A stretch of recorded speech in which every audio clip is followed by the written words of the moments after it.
Ladies and gentlemen, fellow Australians, this is a media release for the people, nothing to do with mainstream media.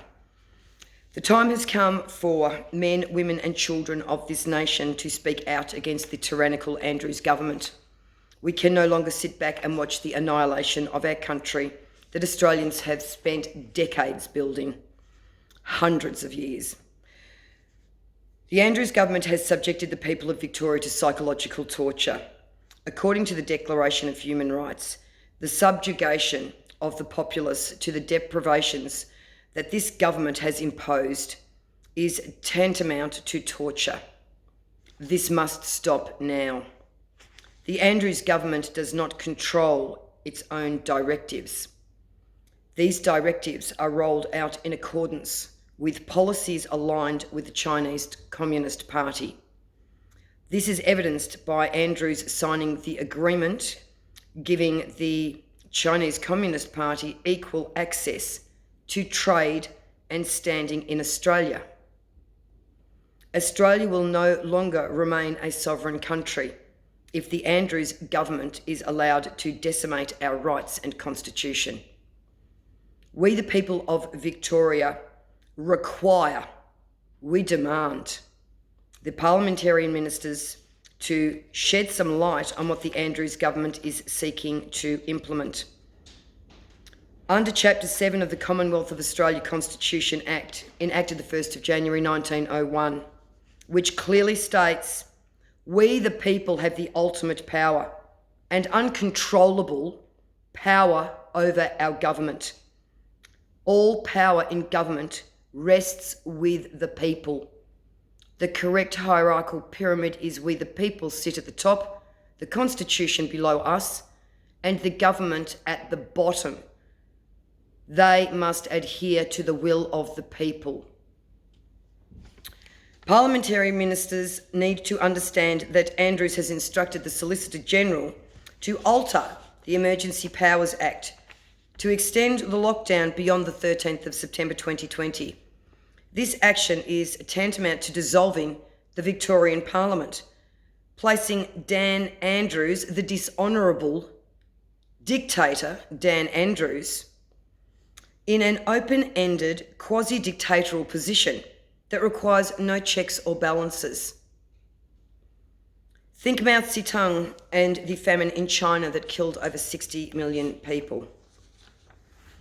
The loss to Australia is immense. Will dictator Dan Andrews be held accountable for all the inconvenient consequences that this plandemic narrative has caused? Sweden had no lockdowns. They have reached herd immunity and are down to 0 deaths. Why does Andrews have to go to such extremes in implementing this bill? With a survival rate of 99.3%, this plandemic is no worse than the common coronavirus flu that comes around every flu season. How many lives will be adversely affected by the Daniel Andrews draconian actions? Andrews is depriving a generation of the rite of passage to adulthood, denying their spiritual development into fully fledged thinking human beings and having them wallow in the guilt of infectiousness. And for what? To save a few people who would or may die from comorbidities and the common cold. We have always lived with worse diseases and epidemics. Alone, tuberculosis kills over 1.5 million worldwide every year. Where are the lockdowns and masks for that? This so-called SARS-CoV-2 virus is being used as a political tool. The consequences of having the livelihoods of hundreds of thousands forcefully stripped away from them will have generational consequences. Is this all worth it? We are standing before the precipice of extreme poverty for hundreds of thousands. That just ain't Australian. How is it that suicide rates, child abuse, domestic violence cases are skyrocketing? People are spiralling down into despair. How many people will die from having been denied medical care to their non-COVID medical treatments and surgeries? Who is defending their right to life and medical care? The elderly are forced into self-exile and imprisonment, tantamount to torture.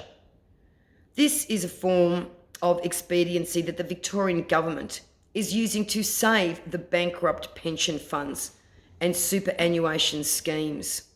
How many have died out of sheer exasperation and fear due to lack of fresh air, sunlight, and human contact? This whole lockdown is inhumane. How many mothers gave birth alone? How many fathers missed the experience of their child's birth? How many couples cancelled their most celebratory ceremonies called a wedding? How many families had to organise a coronal funeral where only a handful of people from the family were allowed to attend? All this because of sanitary dictatorships, medical tyranny. Artists, musicians, small businesses, entrepreneurs have all lost their spirit. The beauty has been taken out of life. No one asked us for these actions to be implemented. In fact, they were forced upon us. Our lives are being hijacked, taking away our future and the future of our children.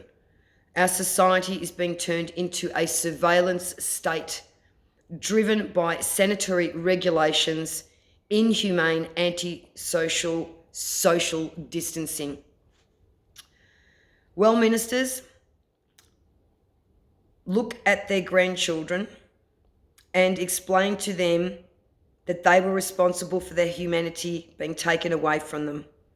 God save their souls. The Andrews government has sold the Victorian people out to the Belt Road Initiative of the CCP, Chinese Communist Party. If this bill goes through, the next step will be martial law, imposed by the Department of Defence. This means that anyone opposing the bill may be taken into custody and their children placed into foster care. This sounds very similar to the controversy surrounding the treatment of Uruguayans in China. Are dissidents expected to be placed in re-education camps and slowly disappear? Are their children to end up trafficked and sold into pedophilia and sex slavery? The effects of the implementation of this bill, if amended and enacted, speaks the end of our democratic freedoms in Australia. Many people have fled fascist dictatorships to come to Australia and to enjoy the freedoms Australia has to offer. People are seriously considering returning to their countries of origin to escape the nightmare restrictions being sought in Australia. This tyranny must stop. Australians, we must stand. Wake up. Stand up and speak out. We have a situation of ultra-virus. Our government has gone well beyond the powers we, the people, have given them. To do nothing is to sit back in tacit acquiescence, and they acknowledge that as agreements. I implore all Australians, stand. Freedom Day is the 5th of September in every capital city.